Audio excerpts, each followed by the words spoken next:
If you don't want to be like everyone else, then you have to make the sacrifices others aren't willing to make. I started out with no qualifications and no money, but still managed to become a multi-millionaire. The first thing to avoid is working for only money. Imagine for a moment that you got a boring but well-paid job. Your earning potential would start to plateau. This is path A. Now, imagine instead you get a challenging but lower paid job. Your earning potential will start going through the roof. This is path B. Path A prioritizes money early on, whereas path B prioritizes two key things: skills and equity. Every self-made millionaire I know has followed path B. I decided to become a carpenter's apprentice. The pay wasn't great, but I knew the skills I'd learn would be extremely valuable. By learning a wide range of high-income skills, it makes it almost impossible for you to ever be broke again. Nowadays, I'd recommend prioritizing online-based high-income skills such as copywriting, video editing, and coding. The demand for these skills is only growing, and I can speak from experience that there is a huge skill shortage at the moment. Equity. This just means owning a percentage of a business so you can benefit from the profits. You can gain equity in a few different ways. The most obvious way, and the way I did it, was to start the business myself. You need to have some self-awareness with this. Firstly, it's worthwhile working for someone to gain skills before starting a business of your own. The main takeaway here is that too many people get blinded by money, forgetting the importance of skills and equity.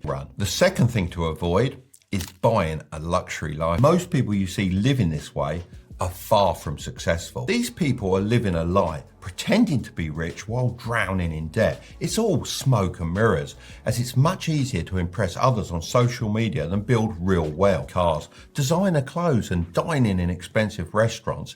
Invest in assets such as stocks, shares, crypto, and real estate. The third thing to avoid is doing everything yourself. You'll never be able to outcompete a group of talented people working together. Look at anyone who's made it big in sports or business. If you do some digging, you'll see they all had the truth. He was part of the group that launched PayPal. They often invest in each other's projects and give advice. A lot of older business owners are kind of lost when it comes to everything tech-based. You can help them bring their businesses into the 21st century and make a lot of money in the process. The fourth thing to avoid is having too many inputs. Do you ever feel like you're being pulled in a million different directions? The sheer number of these pathways can create something called cognitive overload. The clearer your goal, the easier it becomes to select the right inputs to help you achieve it. So limit the number of opinions you receive and prioritize quality over quantity. Cut out general opinions and instead seek expert advice. The fifth thing to avoid is being ego-driven. Arrogance blinds you to the opportunities that could genuinely change your life. True wealth isn't just about being confident.